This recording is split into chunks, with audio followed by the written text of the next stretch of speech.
without this backing of here's what our brand really looks like, feels like, here's who we are, it lacks something. I think email, being as visual as it is and also as personalized as it can be, is really a massive opportunity for our clients and for people in multifamily to show who they are. I think that as social media continues to grow, as other opportunities and channels emerge, things that we haven't even considered being possible as spaces for marketing channels grow, because those things will come in the next 5 to 10 years. I think email will still be there alongside them, still standing strong at that kind of center ground of, yeah, maybe it's not the shiniest trend or the biggest place where you're going to see the next new thing, but I think it's got such a strength in the stability that it's stuck around as long as it has and will continue to do so. All right, we're here on for another session, I should say, of riffing with Reed. So this is early stages, still figuring this out. So hopefully, a little bit of grace is given here. But really, what we're aiming for with this is just going deeper in specific topics, either within the industry or with digital advertising, digital marketing, which of course is what we do. Hopefully, everybody knows that by now. And today, super excited and for so many reasons, to talk to Caitlin Kosis about email marketing. And I'm sure we'll, unpack even that phrase of email marketing. What does that really mean? But Caitlin's been with us for a few years now at Digible, has been kind of on I'll say a rocket ship as far as her career path and the value she's brought. So just really happy to chat with her. Gonna let her tell you a little bit more about herself, and then we'll get rocking and dive into it. So Caitlin, a little bit on your background and how's it evolved or moved into email? Because I know that's not your roots. Yeah, it is not my roots. Thank you for that wonderful introduction, Reed. So excited to be here on Rethinking with Reed. I am the senior email marketing specialist here at Digible. I've been with Digible a little over 3 years now, that's wild to say out loud, but so exciting. My roots are actually in the organic social world. So Facebook, Instagram, all of the social media things. But we took on the organic social team, which is where I started here at Digible about little over 3 years ago. We took on the email marketing product here at Digible on the organic social team. And that was about a year and a half ago at this point. And I kind of became the subject. Did you take it on with enthusiasm or anxiety? Oh, well, like you said, rocket ship. So lots of anxiety, but also lots of excitement, kind of getting ready to soar to the stars. So I had a little bit of background in email marketing in some previous positions and just sort of grew into becoming the subject matter expert on the organic social team. And personally just found a lot of passion in it.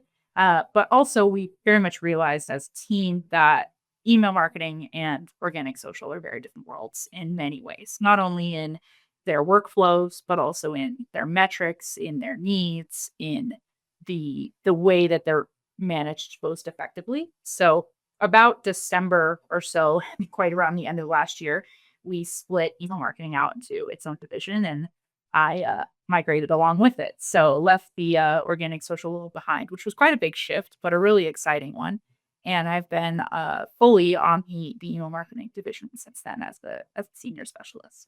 It's been a really exciting ride, and that team or our team really just continues to grow. And we're a team of 4 to be a team of 5 on Monday. It's not very Unreal. Yeah, absolutely unreal. And I'm so excited to be here today to just dive more deeply into the email marketing world as I have been for the last almost 2 years now.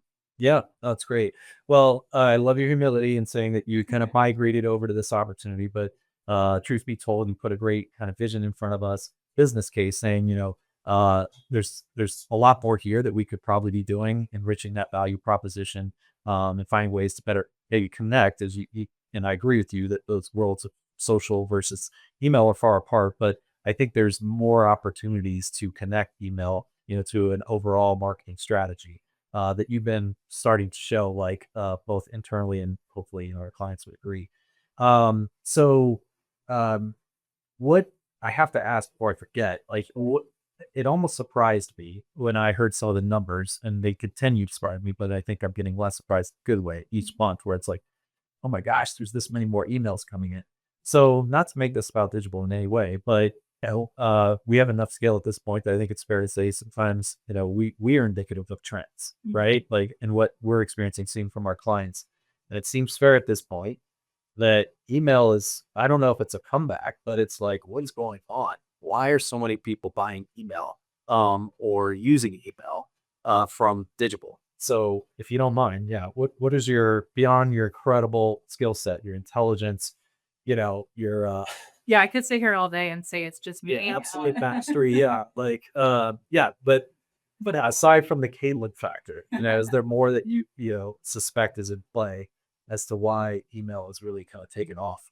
Yeah, as much as I would love to take credit, I don't think it's the Caitlyn factor. I absolutely think there's been a resurgence, and I think it's fair to say it's a comeback. I mean, email marketing as a part of the marketing matrix has been around a long time, but I think looking at our numbers of deployments at Digital alone, 2022 to 2024, we were maybe 50 a month at the highest. And now we're, well over 150 consistently every month. So massive, massive growth. And we really started to see that take off at the tail end of last spring. And we definitely talked to our clients and to our client services team as well about where that growth is coming from. And I think there's a couple of different factors. I think one is people are really looking at diversifying their media mix. That's you come from this place where, paid might kind of or paid media might kind of feel like it rules or it runs the show. But without this, backing of here's what our brand really looks like, feels like, here's who we are, uh, it lacks something. There's something missing. And I think email being as visual as it is and also as personalized as it can be is really a massive opportunity for our clients and for, people in multifamily to show who they are. It's really difficult in a paid ad where you maybe only have an image or two and very, very short amount of text to at length show off your brand and talk about your property.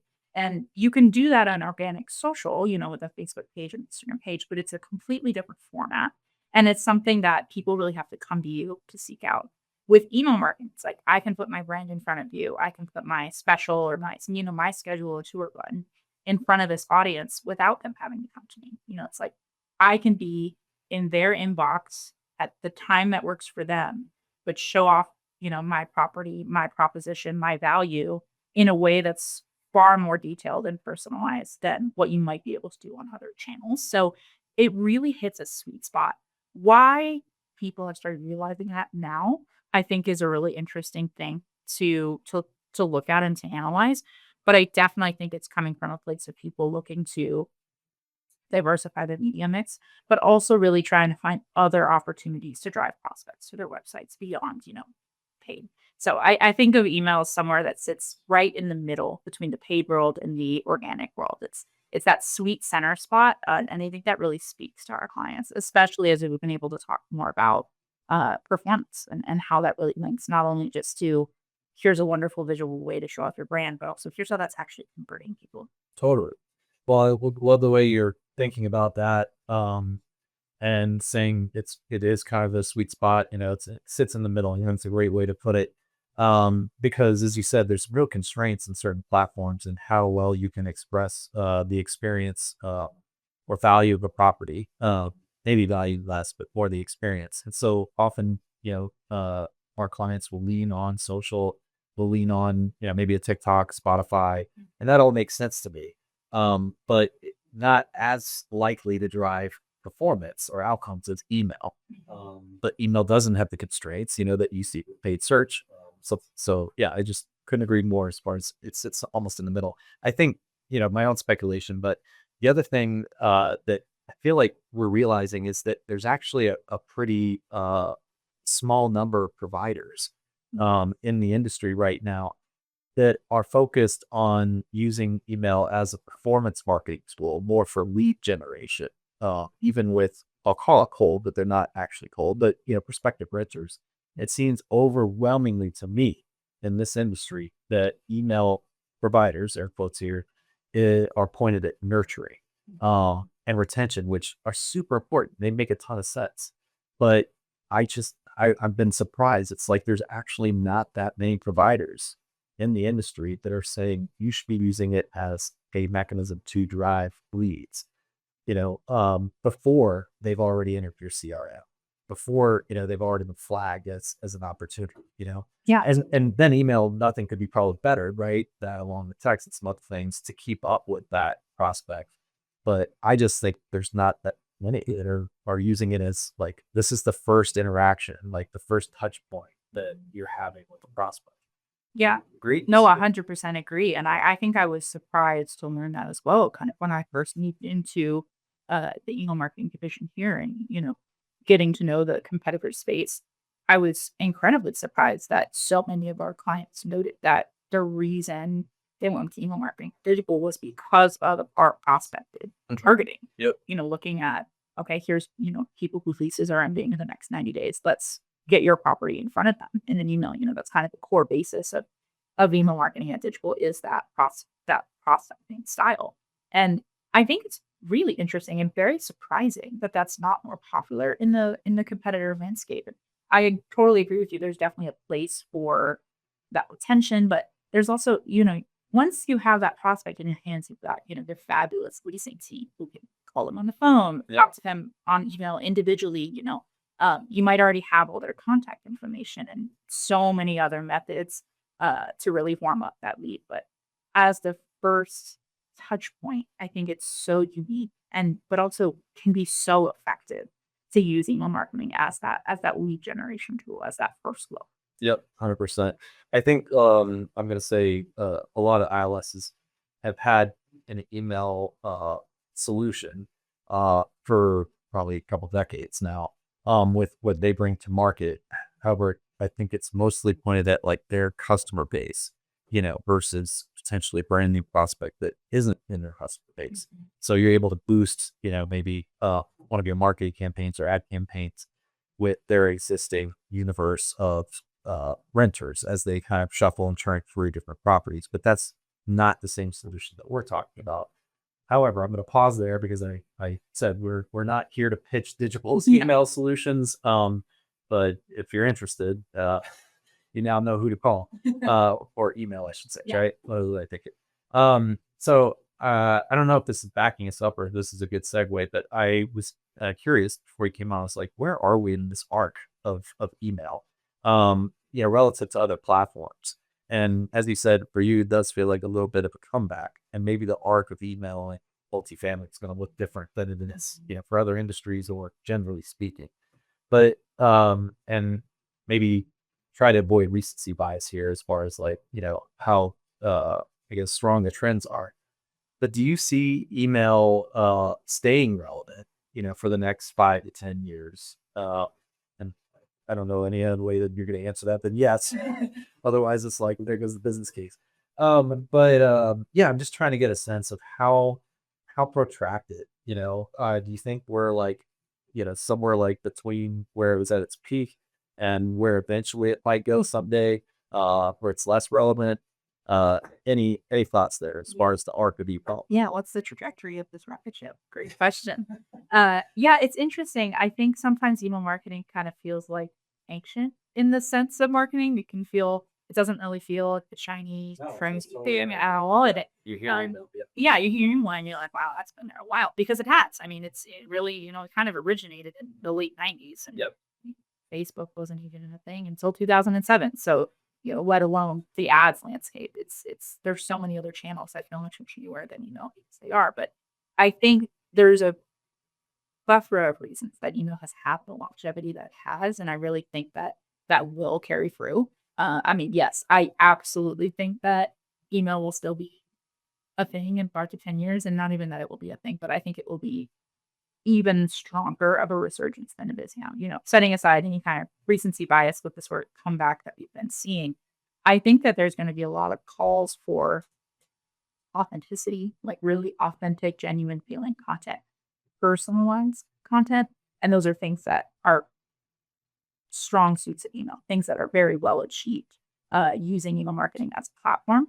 But I think that in the trajectory of email, where I think you could say maybe the plane leveled out for a while, Mhm. and I think we're now back on a climb. And I don't just say that considering the increase that we've seen here at Digible, but I think in the whole competitor landscape, and I think just in marketing in general, I've seen so much out there about how to re-strengthen email marketing and how to, um, utilize AI in that landscape. And it's been a really massive resurgence, in my opinion, of conversations around email. And I think that's driven from a multiple different, places of where is that resurgence coming from. But I absolutely think that, we're really on a rise. And I kind of anticipate that that may stay that way for a while. I think that it's going to be quite the jump higher. And I say that because I really do think that there's going to be a continued drive for, diversification of content, but also it really can't be overstated how special it is to have an invitation to someone's inbox.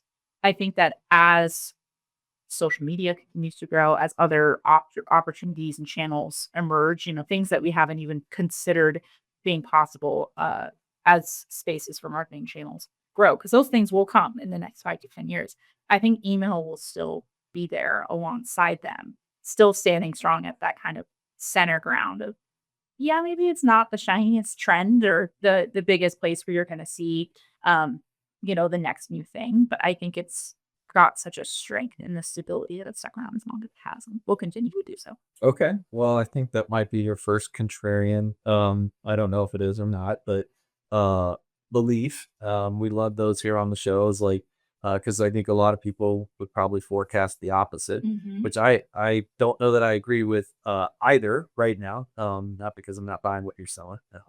Wink wink, but I'm going to use this as an opportunity since you mentioned AI, because I thought I knew we were going to get there eventually, but you squeezed it in already. So this is what I could see either accelerating the irrelevance of email or accelerating the relevance, like Mhm. the resurgence, if that makes sense.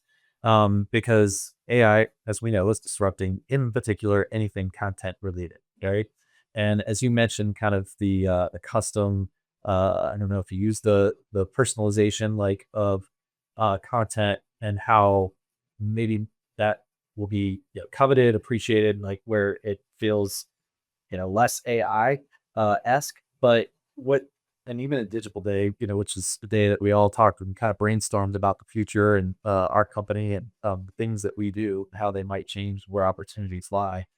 I think it was our CTO, Aaron, that said, the truth, guys, is AI is only going to get way better. In the content, the use cases, everything. And he wasn't trying to throw, any kind of, I guess, wet blanket on people's, hopes or beliefs that, humans were, going to be as valuable. And I still think they will. So I'm about to turn this into this very long, rambling tangent about AI. So I'm going to stop myself. Let me bring it back to email. Friend or foe, AI to email. I'll just leave it there. Oh, just drop the mic. Okay. Friend or foe? Hot take, friend. And I say that because I think it's very easy to say both. And I don't think that we're that far off from an AI model being able to craft an email with fantastic persuasive copy, images, structure, personalization. I fully believe that an AI can do all of that. What I think, and the reason I say friend, is because to me, all of that is a tool that can be the distributor of success. Even if the, AI model can craft a fantastic persuasive email, explain the reporting metrics, do the whole thing from start to finish. I think it's interesting looking at what AI models can do now in other similar spaces. So, for example, you talk a lot about how AI is really disrupting content heavy mediums. So, for example, an AI model today could write the email copy that I write, or something probably equally as persuasive. And I'm not afraid to say that. That doesn't intimidate me. The piece that comes with email, and I think the sort of complication is the actual ability to ensure that everyone who should be able to see it, read it, access it, will be able to. The technical stuff. And I think as much as down the line, could AI models learn that and figure that out? Probably. but also only as well as we train them. And I think the biggest piece of email marketing that takes constant training, learning, understanding, years and years of back end coding knowledge is how to make sure your email looks exactly the way you want it to on every device, every email server, and all the rules in that space are always changing. How Gmail displays your email one day and the next day, that's shifting. That's, I think, where the complication in the email world really comes in. And there are experts in this space who truly have been coding emails, since email was invented, who are still every day working towards understanding what's the next iteration, what's the next, line of code or solution that's needed in order to make email accessible. And not only accessible in the sense of literal accessibility, but also accessible in the sense of working across every device. So, in terms of the actual content creation, I definitely think that AI is only going to bring us to a maximum level of efficiency and help us better understand performance than we ever have before. But from the technical side of it, and call me out, and here's if I'm wrong, I think it will take a lot for AI models to fully be able to handle that without the humans like us behind Yeah, no, love it. Sticking to your guns, and hopefully 10 years from now, we're getting a chance to follow up, pull this podcast out of the time capsule. Yeah. I was thinking both in what and how you were kind of, I guess, responding to that question, friend or foe, but taking it almost a step further. Could AI replace email as a communication platform, medium, vehicle? I think that's one of the bigger questions for me right now. And it's not only about email, but it's also about, how we interact on social, how we interact, with different, I guess I'm going to kick her back to social media because, but even, things like at work, with Slack, it's like, how we currently communicate, will it fundamentally change as a result of AI and the new platform, the easy one that I've talked about, of course, is ChatGPT. But will that present a new vehicle that, the masses will start to adopt, which will then be even more disruptive than its ability to create content or improve workflows. And I say this partly from getting a chance to ask a guy at Google that came out before we started Digible. This is when I was at the media company. And he was asked, what does Google see or imagine is the most disruptive force, the future? And and I don't know what year this was, but he didn't just default to AI. He actually said VR. And I don't know if he, probably coming from Google, that he's drinking the Zuckerberg Kool-Aid, but he was postulating that he thought VR might replace the internet. He was like, the piping as we know it, being the internet, information superhighway, I don't believe will exist, or I believe we'll be transitioning to all new infrastructure across the whole globe. Pipeline, for communication and information is going to be different, vastly different, and we couldn't pin him down on a year, but it felt more like he was thinking 30 years out. So now I'm asking myself that especially with ChatGPT, it's like, could this fundamentally change the vehicle that, are accustomed to communicating through? Because right now it's not for that, right? You and I are not like using ChatGPT to communicate together, but what if they bridge that, I don't know where I'm going with this. No, I have some thoughts. Dystopian. Yeah, no. They're on it. Still transition. Yeah. I mean, I asked myself similar questions of like, will email exist? Will Gmail be a thing? Because it's so foundational in thought, or at least it is now. The world of email has been there in certain ways longer than the internet has. It's they right around that same time of that growth trajectory, and it's so ingrained into our thinking of what technology would set today. But will that be the case? And I have a hard time thinking that large, but I want to. It's like, what really could AI look like? Because you're right. Right now, we're treating it, semi like a search engine slash, a personal assistant. At least that's how I am using it now. But I recognize that that's probably 10 of the true power of what it will be capable of. And that's today, so thinking 10, 20, even 30 years out from now, how fundamentally they could change things. And I do kind of wonder, like, saying, I know I said earlier, stuck to my guns. I definitely think it's going to be black. I no, I'm gonna not. I hold true to it, but I'm curious what AI will do to build upon that.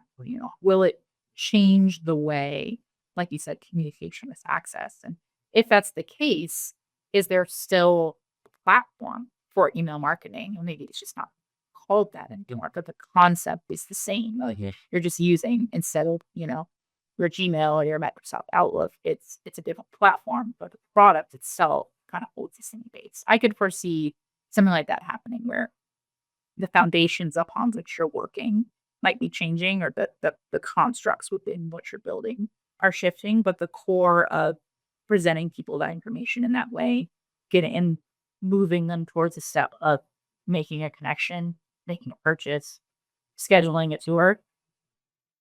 I I can't imagine that call to action, that core of what an email is asking you to do is introducing someone to something and then prompting them to do something about it. That core action, I feel like, is going to stick around. Okay. Um, since you brought in a little multifamily into that last thread, let's use it as a springboard to ask what are some of the unique challenges uh, and opportunities that you see that are email specific, I guess. And you can veer if you want beyond just the performance side, because I know you said there's a couple clear like mechanisms or use cases, applications of panel when it comes to retention, conversion, nurturing, etc. So I don't want to box you in too much. But generally speaking, what do you see as some of the most unique challenges and or opportunities with email and multifamily? Yeah, with email specifically and multifamily, there are definitely some unique challenges.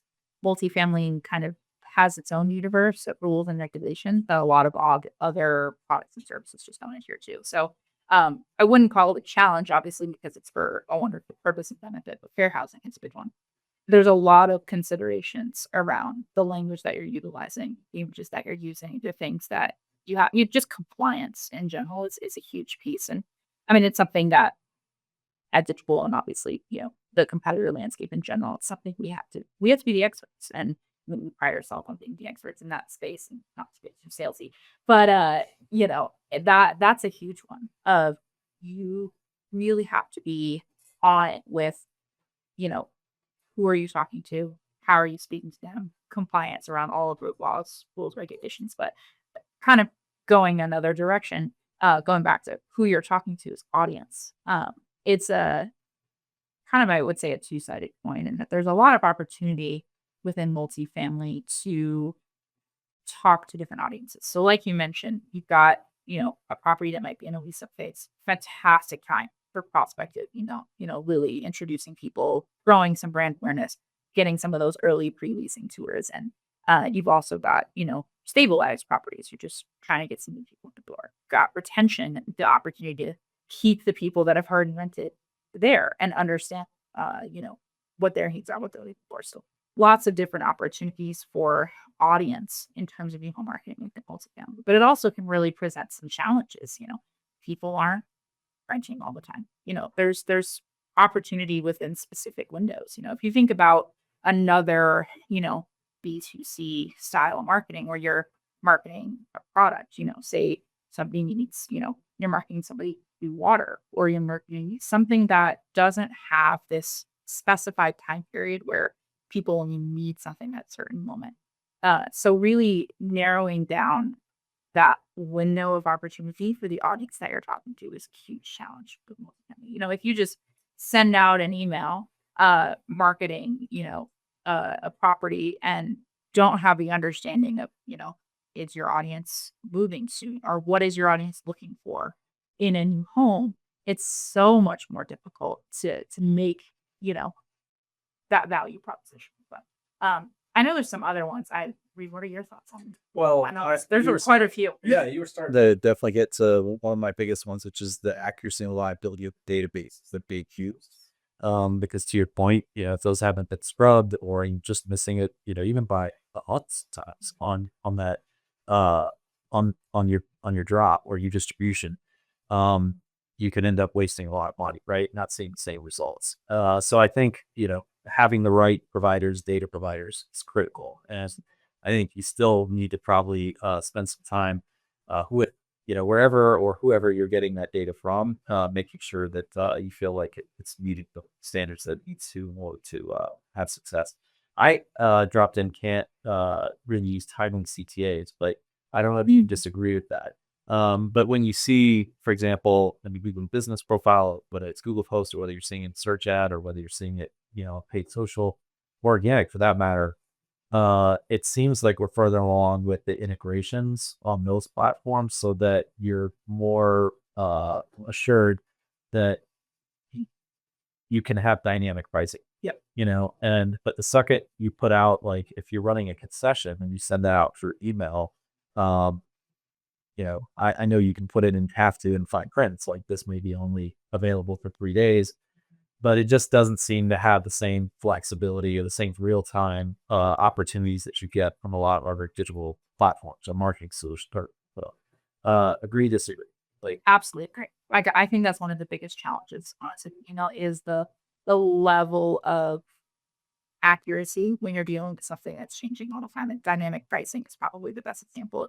It's really difficult to put, a base rent cost in an email because that could change hourly, by the minute, daily, weekly.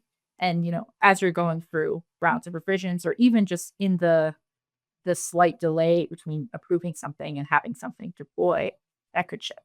We don't have that same ability to really have that dynamic code where things could shift at a moment's notice and it'll automatically update. Same with specials, like you said.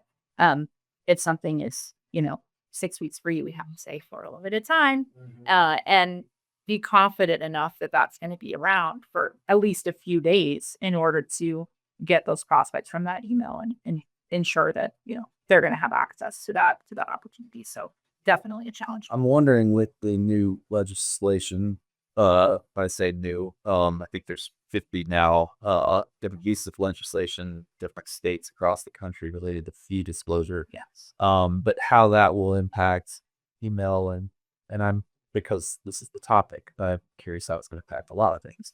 But for the sake of this conversation, is that potentially going to even level the playing field a little more for email, because of how careful, you know, property management companies and owners are going to have to be on those fee disclosures. Because I think there's a lot of folks in the industry who are thinking we're going to have to be maybe using a more total price, and yeah, just like the dynamic nature, it just creates risk to me potentially. And I'm not saying that won't be solved for, but it could end up leveling I feel a little bit. That's an Right. interesting thought. Where it's like now that advantage or disadvantage that isn't that's That's great. fun. Yeah, exactly. What about I don't know if you really highlighted like what you see as some of the biggest opportunities or unique opportunities with email and multifamily. I think you gave some good use cases, but is there one or two things where you're like, this is yeah, I'm saying special, it sounds corny, but about something you could do with email in multifamily that provides even bigger or outsized impact or value. Yeah, absolutely. I mean, I think there's a few things that I touched on really early in your first talking, but I definitely think like the visual and personal nature of email is a massive advantage, and opportunity that is really difficult to achieve on other channels. There's such an opportunity with email to talk to your potential renters in a way that's incredibly personalized and really give them, you know, like you said, the feeling, the experience of your property. And of course that comes from, the ability of being able to show images, have a higher degree of copy than a lot of other channels, more length. But there's also a lot of opportunity to add even more dynamics. You can add polls. You can direct people to schedule a tour, integrate that calendar. You can integrate video content that you've made from other platforms, put a lot of pieces that you might be using on other channels all together into one spot. What do you think might be? I feel like you have a lot to your time. I'm curious. Um, Big opportunities that are email exclusive. yeah, I mean, I think the versatility you talked about, you're kind of getting at as far as like being able to integrate all this stuff. I don't know that that's unique per se for multifamily. I'm just gonna go with more like the community, like but again, talking myself out of this. It isn't to say you couldn't do this through other platforms, mediums. But email, like where you're bringing in retailers, because this is something, I mean, it's just my own roots or background, but coming from radio, TV, newspaper, and media, one of the things that we frequently would do is we would do co-opt emails where we would have local merchants that would kind of band together, and they would each put in, let's just say, a few $100, and together they were able to get a lot more reach. So it's like now, because we have 5 or 6 sponsoring that email, we're able to put it, be able to broadcast a wider net, or promote a wider net. The part with multifamily is what I still love, and this came, and I don't mind, it's a compliment for me. This, think they're still one of our clients, but at the time, the VP of marketing there, when David and I visited that property for that client, she quickly stopped us in our tracks when we talked about communities. She said, "No, we refer to them as neighborhoods." You know, because we think of our properties, and it's by design, uh, as we're all one neighborhood. And how does that then show up in your marketing strategy? And I think email is a pretty cool, or a good opportunity, in connecting it with what I was talking about, media, where you can present that neighborhood to a prospect, where it's like, yes, there's a special here, and there's also these great retailers, restaurants, merchants, all part of our neighborhood. So it's the community. Yeah, not the best one I ever came up with, but Now I can jump in on that point a little bit. Actually, we have done that in the past for some of our clients who really do think about their properties more as neighborhoods, or as spaces that are, these are not just apartments, but this is a world, or a little mini universe in which I live in. Been able to feature things like, right alongside, there's flow plans. We can talk about their on-site coffee shop, or talk about their preferred lawyer program. Pieces that you just don't often either have space or priority right, to talk about. exactly. When you're really focused on, those CTAs, which of course have their value, but there's so much more room and opportunity within email to highlight those unique elements.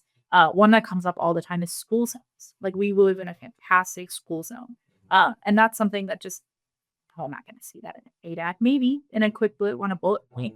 But being able to elaborate on that, or how close you are to major highways, commute times, things like walk and bike scores, things that the only other place you might be able to see that is somewhere like apartments.com, where you're reading a full profile on a property. But that's a whole different ballgame in terms of when you're talking about marketing strategy. So there's absolutely opportunity to really build a full picture of what that property brings to the table. Cool. Well, thanks for making not me sound smarter, if that was all you, but making that really come to life. Let's move to a couple other, these are somewhat generic, but I don't think your answers are going to be. So let's start with best practices. And specifically when it comes to the content, the organization or architecture of email. So thinking subject line, I'm also going to get to like time of day that you might drop one of these. You've hit on some of this stuff, so I don't want you to retread too much. But yeah, maybe let's start with subject line. Yeah, absolutely. So it's kind of interesting. I mean, I think I want to just unpack best practices first. Cool. In general, which is, the best practice is the practice that works for the audience you're sending to. And I think that, I and it seems obvious, but I think you can get so in the weeds with, what does the industry believe is the best practice? And ultimately, unless you're testing and looking at performance for what's working for your audience, that's your best practice. That being said, every audience is a little bit different, and testing that is always ongoing. So you need a baseline. And that's kind of instead of I almost think of best practice as best baseline. So just to put that out there, is best practice is the one that works for your audience. But thinking about best practices in multifamily in general, and going back to what you asked first about subject lines, I mean, ultimately, people are driven and very interested when there's something like a special or an offer. You know, price is a huge factor when people are looking at uh, their next lease. So adding something, like a 1 month concession or uh, something that expresses that something is limited time. That sense of urgency. Ultimately, your subject line is your first impression. That's really your only shot. All those wonderful advantages that we just talked about the length and the visuality and the personalization of email. You can't implement any of that unless somebody opens it up. So that subject line is so, so key. So length is really key of looking at is somebody getting the message of your email, especially on mobile devices. Mobile opens contribute. It's like over 95% of people in the multifamily space are opening emails on their phones. So are you optimizing for that? Um, Preview text is also huge. If your subject line is short and snappy, which is awesome, what's following that? Giving people a little bit of a preview of what's happening. I think another one that maybe isn't talked about enough is the level of promotional or salesy, if you will, that you're choosing to be. Ultimately, you are advertising to someone, but relevance to them is huge. If your audience needs to know that this is relevant to them, you are, in a sense, trying to sell them something. You're trying to sell them on your property, but they want to feel that you understand their needs. So, like I mentioned earlier, if it's in a fantastic school zone, or if there's something that like this is the thing that my prospect was looking for that sets us apart from other communities in our area. Getting that in the subject line, if you can, factoring length is a massive best practice. And it can really make a huge difference. Just people need to know, your audience needs to know that you are relevant to them before anything else. So even something like moving soon as a question, hopefully, that they are moving soon, based on your audience segmentation. And really just integrating it so that your audience feels understood before anything else is really that step one. Yeah, no, all great stuff. That was gold. So, what about how clever to get? So you're talking about clear CTA or differentiator, which makes a lot of sense. I feel like these days, and just speaking from my own inbox, people are trying a million different things. Getting really clever, or manipulative, Mhm. with how they're trying to get my attention. And it seems like there's a reason for that. If there's that many that are taking that approach, that maybe it's working. It doesn't work for me. But what's your position on that? It's kind of like the question of, do you want to break through the clutter, or do you accept, away the clutter? It's going to be what it's going to be. So yeah, how hard do you feel like marketers should try to be thinking about being unique with that subject line? Yeah, I mean, I think there's a super fine line for unique and gimmicky, and I think that can be difficult to figure out. I do think that there's some key differences, again, going back to audience. So if you're doing prospecting emails where this is really the first time that you're talking to somebody, you might need to be a little experimental to grab their attention. And the example I gave earlier, adding a question into a subject line. When you think about the emails that you sent, on a daily basis, maybe to your family or to your coworkers, you're not necessarily speaking to each other, especially in subject lines in that way. It's a little bit different.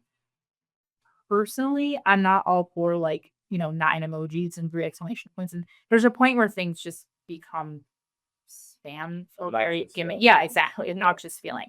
Um, I remember when I was very first learning email marketing, in previous roles, and one of my former coworkers' favorite subject lines to do was to add RE in the beginning of kind of a gimmicky thing. You thinking someone's already addressed you, even though you haven't, and you're like, oh, what's this? And you click on it. And at first I was like, that's but now knowing what I know in the industry, that might get you opens, but it's really important to remember that that's not the only goal. Of if you do something like that, that's, gimmicky or a little bit obnoxious, and you get that open, wonderful. But if you immediately lose their trust as soon as they open that email and they're not clicking or not converting, that's just an open for an open. What is that game? Yep. Um, what about time of day? So have you learned anything, or is it totally hit or miss? Like, I guess random is a better way of putting it, as to when we see the best results. Yeah. Yeah. Yeah. So it's super not random. Oh, I would okay. definitely say that. There are going back a little bit to best practices. There definitely are some well known, most successful times of day. And that's typically 10 a.m., whatever the local time is, or 4 p.m., whatever the local time is, weekdays, Monday to Thursday. And you can kind of, in a general sense of thinking about the vast majority of people going about their day, you're settled into the office at work, or you're just wrapping things up at the office at work at 10 and 4. You're cleaning out the inbox. It kind of makes sense. Um, you also have to think about the fact, though, that if everything out there says 10 and 4 Monday to Thursday is the best time to send an email, that's when everybody sends their emails. So there is definitely another element of knowing your audience very specifically. And I think that's when it really gets into the partnerships that you have with your data providers and how much information can you get about when are your prospects engaging, and if you can look at things that granularly, that's when you should be sending things. So there's definitely some general best practices of like weekdays will outperform weekends. And that is very, very well proven in terms of performance. Evenings are typically outperformed by daytime. So like the general 9 to 5 hours do typically perform better than the evening hours, especially with prospecting emails specifically.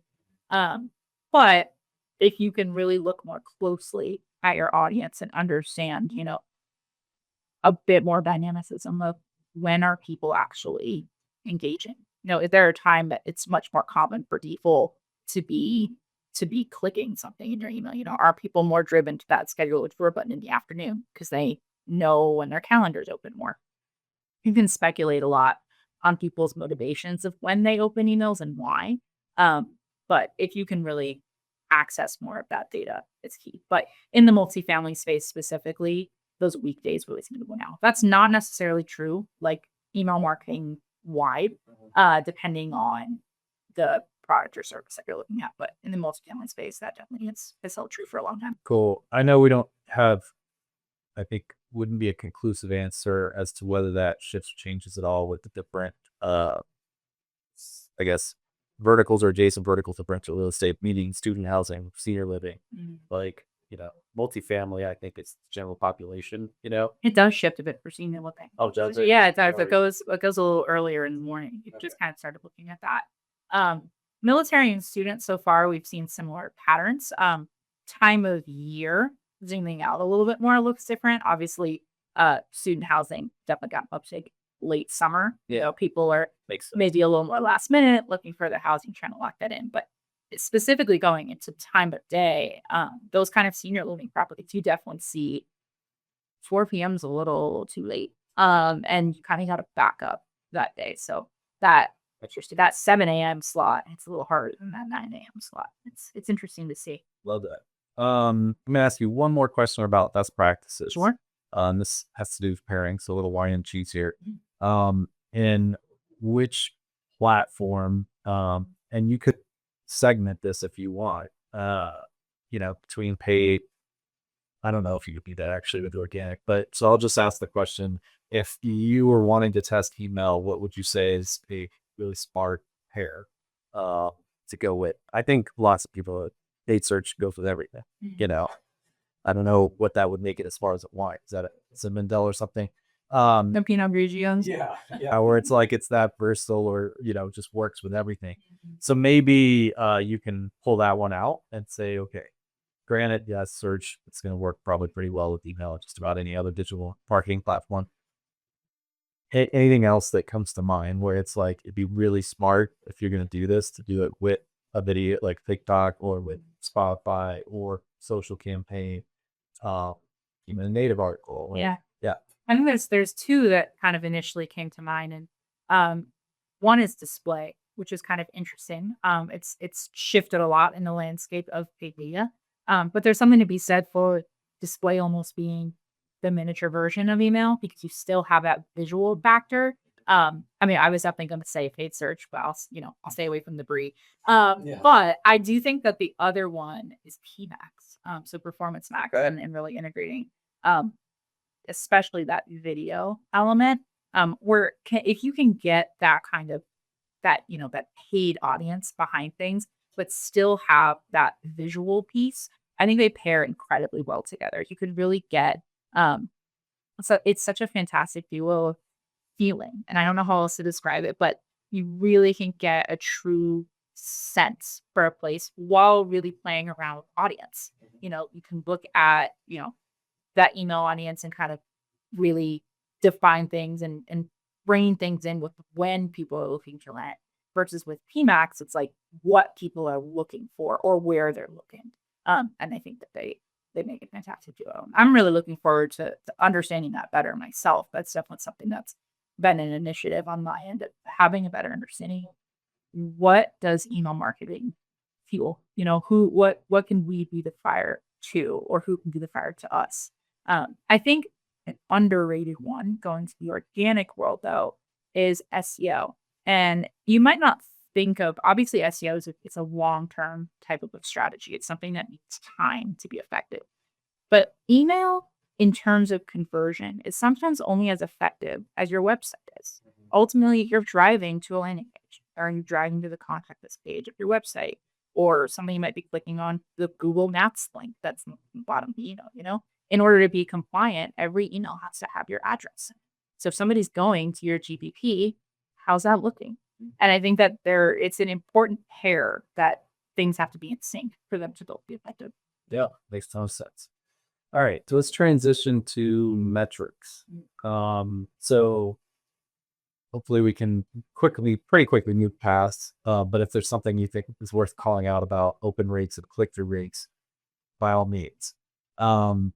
And I'm not trying to dismiss or discount, but I think similar to, you mentioned display, so I'll just use that. But yeah, people were obsessed with the, cost per click or click-through rate on display. And that's still some of that, applies to search. And now I think a lot of people describe those as vanity metrics. Like those aren't super meaningful. Is that true or false? Like when it comes to email, would you say, no, I would still very much be talking about those two? Or would you say, actually, I think really the conversation and the value when it comes to evaluating and measuring email really starts here or picks up here. Yeah. So yeah, just talk to us a little bit more about best practices, how to think about measuring email these days. Yeah, I definitely think that opens especially have shifted into a vanity metric. Why does it matter if somebody opened your email if they didn't do anything with it? It gets to the root of the purpose behind what you're doing. Why are you sending email in first place?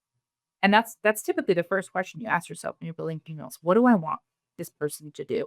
What do I want my audience to do? And the answer to that is not open the email. It's always something greater. I also think that, the deprecation of things like third-party cookies, the changes with the way that the Apple iOS is counting opens has really shifted the way you can even understand that metric in the first place. It's very difficult to parse what counts as an open. Or, if the phone automatically opens an email, the person never even saw it, is that an open?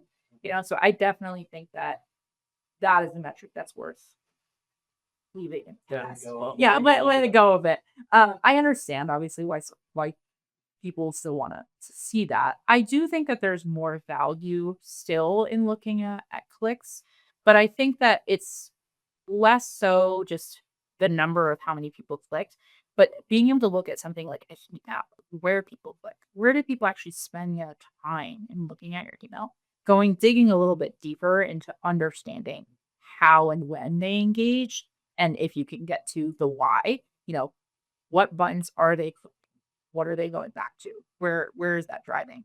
But I think that the future of email metrics really lies in it's almost funny of what happens after the email. If it's almost not even the metrics that you get from the email itself, but what did that email make somebody do? It's that multi-touch attribution.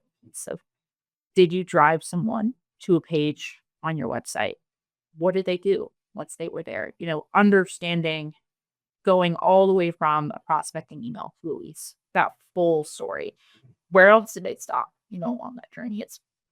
It's possible, certainly, that someone went from email to lease directly, and I dream of making that happen. But it's not always the full story. And I absolutely think that it's really those conversion metrics behind the scenes that tell a bigger story.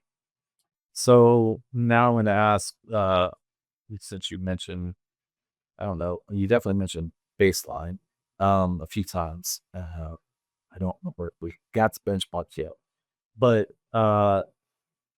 so if you're saying that it's really kind of email's role in creating the action you're desiring, that you're aiming for, what does good look like? So many of not just our clients, but in industry, like that feels like it's also moving or changing a lot. And so part of me thinks it's important that we provide context and set benchmarks apart. And it's almost like blood work with humans. It's so nuanced, so individualized that really we should be bringing in benchmarks, industry averages. We really just need to be thinking about that property. It will set its own benchmarks, and we'll be able to find success as we get further into it. How do you think about that when it comes to like somebody's like, hey, Kate, before we run this, can you tell me what does good look like? Yeah. I mean, I definitely align with you. I think it's really, really difficult to nail down industry benchmarks because they're always moving.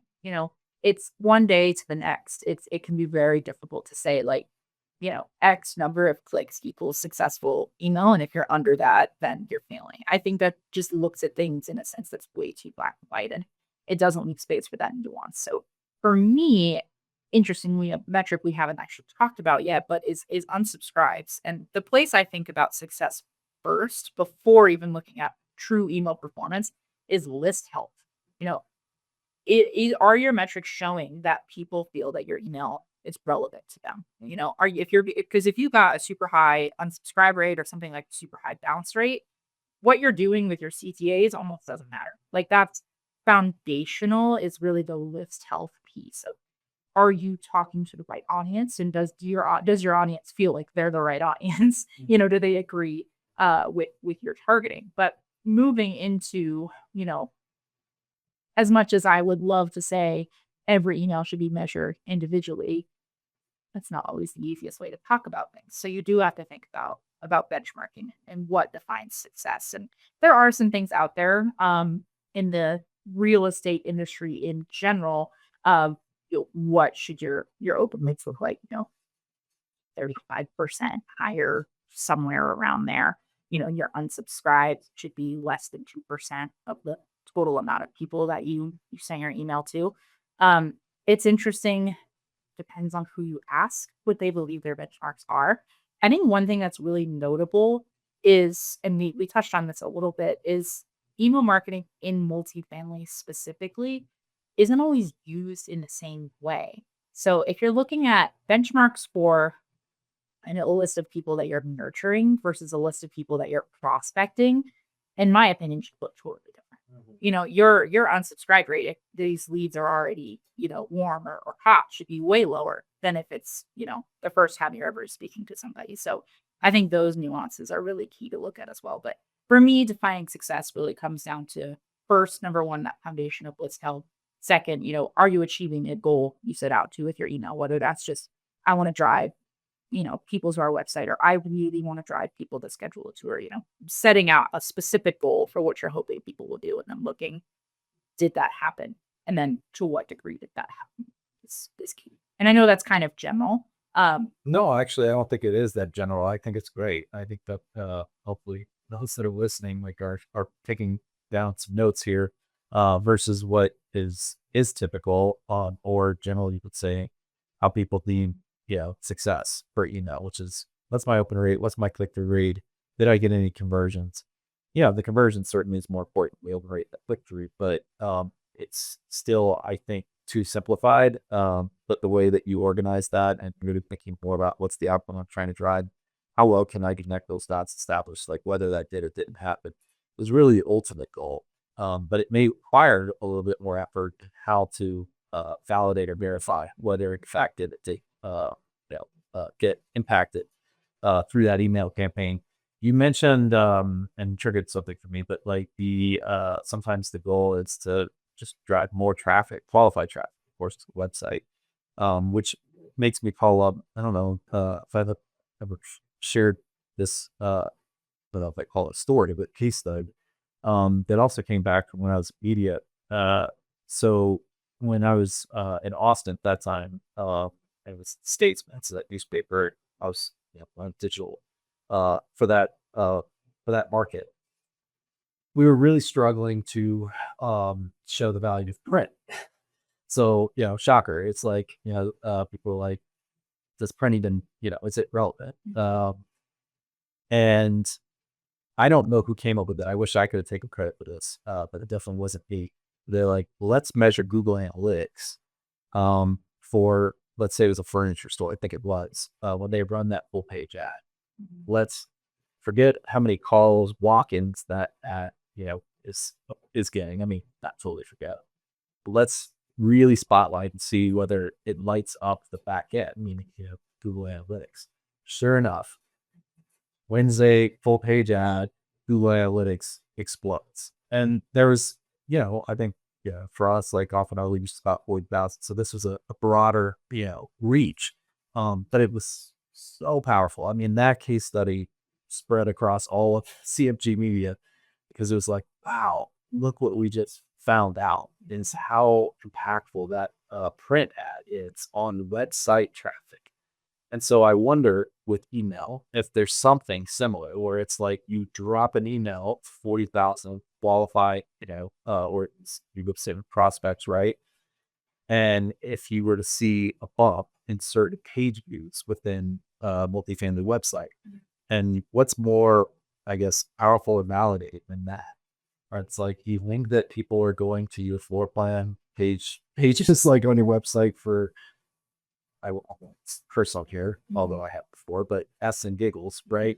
It's like, no, that's a great indicator that this email drove meaningful traffic because you just saw an uptick in page views on floor plans. So I don't know that we've experimented or tested that yet, but I'm just trying to get to the point as we're talking about that's often is one of the goals. Like, how can you measure size the impact beyond those immediate like metrics that you're expecting, right? It's like, what else will help you tell this picture for you? Absolutely. I feel like you hit on like the next stage of our rocket. We are very much in the midst of doing exactly that, of looking at website sessions in GA4 and understanding what are the trends in terms of what's happening right after an email set. What happens 5 days after an email set? We typically look at 10 full days worth of metrics to understand the full story of an email.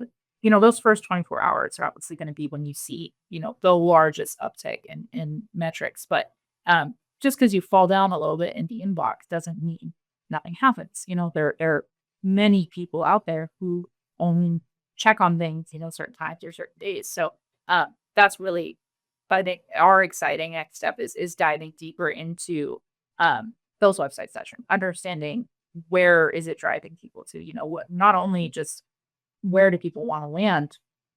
We typically link out to multiple pages within one email. So we'll have a floor plan section that's really driving there, and, view availability, how many people are in there, amenities, a neighborhood section. I've been consistently surprised how many people land on maps, directions, and that element of proximity to things. So that's absolutely, I think, really the next stage, not only for us here at Digible in terms of email marketing, but bringing marketing in general, and the land of performance and understanding performance is what's happening once then on the website, and what is email to drive that. Yeah. Well, can't wait for us to get there because I think that's so meaningful. One last question. I'm still going to group with best practices, but when do you, I guess, let go of a prospect? And what I mean by that is, let's say you send out 40,000 email addresses and 4,000, I'm just using pull back here, 10% open it. What's pretty common, right? Best practices. Now I'm going to start nurturing those 4,000. Well, what about the 36? Is it like you're dead to me? Like, or do you, because you triggered that one for me when we talked about being pushed down in an inbox. And so again, thinking as a consumer, but I often will see somebody that I ignore. If I don't delete the spam, and sometimes if I do, I feel like it pops back up again because they're not letting go of me. They're like, you're still a key target for us. Maybe we didn't get your attention this time, or you weren't in market for our services, but maybe next month you will. So, but that can get costly if you don't have any point where you're like, it's time to let go of that prospect, meaning that email address. So, any best practice or on thoughts on the ones that don't open? Yeah. Because everybody understands nurture that one. But yeah, do you immediately let go, or did you say hit the same people next month? Yeah. I mean, I think it's a really interesting question in terms of list help. And I've heard different opinions over the years on that. And there's definitely some belief that's like, well, if they didn't engage, drop them. I mean, at Digible, we have a 3-month campaign strategy, and it really it aligns nicely with the fact that we're looking at people whose leases are ending the next 90 days. So, say we hit somebody in month one and they don't open, they don't engage. Um, Maybe that was just because their urgency of moving Right. and finding the right place isn't there yet. They're like, I don't need help with this from an email. I'm doing my own searching. I'm not ready for that. I don't need that. Or they just don't engage with the particular subject line. They don't see it. So in my mind, I'm kind of, it's sort of antiquated, but the 3 strikes you're out sort of rule of one. There's always an unsubscribe button. People will tell you if they really don't want to be part of your audience. Um, there is a certain point where you don't want to irritate people. I think it's worth discussing not only how often should you like how long should it be before you drop somebody from the list, but also how often are you talking to them in the first place? If you're emailing somebody 5 times in the same week, by time 5, probably time to stop. But if you're only emailing somebody once a month, it's probably worth trying for a couple of months. But you're right, it does get costly. So for me personally, I really think it's kind of the 3 strikes you're out rule of I've sent you the 3 best, most targeted emails based on everything I know about you as my ideal target audience. You're never gonna get everybody. And that's an important thing to accept. So it's like you do your absolute best to understand that prospect's behavior. Did they open anything? Because there's also something to be said for what if they open email 3? Do you keep going? Because now you got them on the hook. Um, it's very nuanced and it gets tricky, especially if you're sending to really large quantities. If you're sending to 40,000 people, understanding one consumer's behavior out of that 40,000 isn't always the easiest thing to do. So I think that's why adopting a strategy where when you can look at the individual, I think it's really helpful. But looking at do your best, 3 times to maximize the potential of getting that prospect.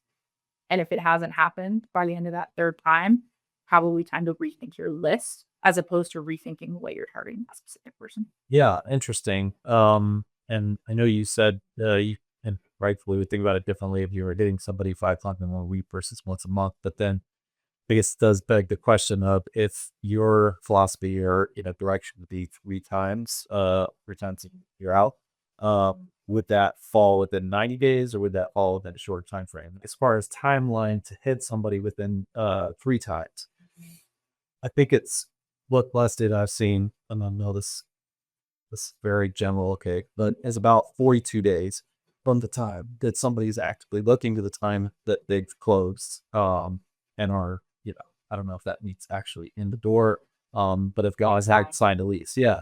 And so if that's generally speaking pretty accurate, then would you, in order to know you've fully uh, what's the right word? Uh, Capitalized on that 40,000, you would want to hit them 3 times within the 42 days. Or do you stretch it out where it's like, but that would give me the most peace of mind, I suppose, is like, I know through that cycle. And if I hit them in the first week versus third week, as you were just saying, it's like, that could be the difference. It's just 2 to 3 weeks, depending on what the sense of urgency is. And the more that it grows, the more. So I don't know where I'm going with that other than like trying to establish, okay, if it's 3 times, what's the spread? Yeah. What's Do you face that off of the buying cycle, or do you, say it's harder to stretch that out and actually use a 90-day approach? I don't know if you have thoughts on it. No, I do. And I think the key thing to keep in mind is that every individual's buying cycle is going to look slightly different. It might be that every person takes 42 days on average to go from, you know, to get from searching to committing.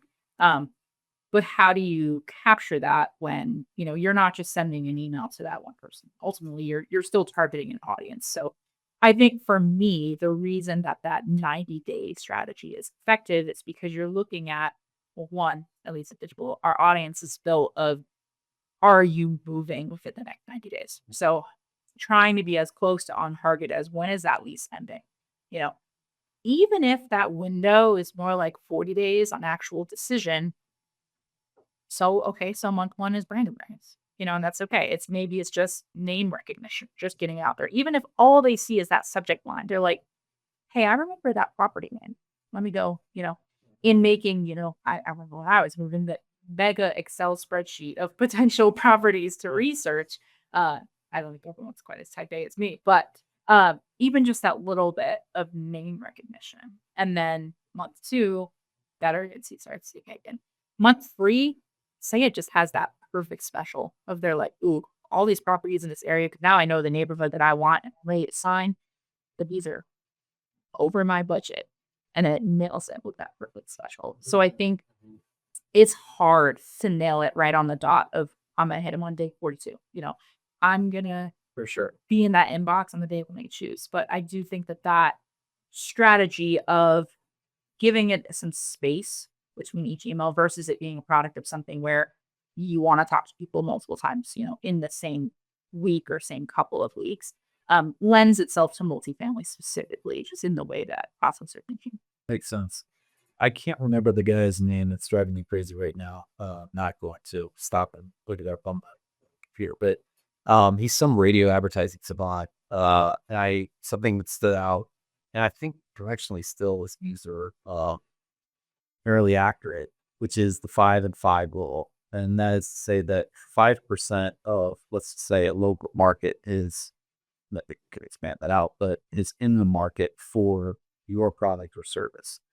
And of that 5%, 5% are ready to buy or transact. And so it was a powerful, just and simple rule of thumb. It's like, there's always somebody in the market for, in our case, that property or a property like that. Only 5% though. So if Denver has 3 million people, you talk about 60,000, and then of that 60,000, 5%. So is there 300 are ready to transact, but it also reinforces the frequency. It's like that is constantly, rotating, right? Yeah, exactly. It's recycling over and over again. Which is why you should be buying email every month. Did I say we weren't going to pitch? I tried. Yeah, no, you were great. This was awesome. I actually have 4 or 5 more questions, but I think we're now over an hour. But this was awesome. Well, I'm here for a part 2, so Okay. bring me on back and we'll rip again. Noted. Well, we know you're on this rocket ship, and there's a lot more that we're excited, to see kind of unfold, and your knowledge just keeps growing in a great way.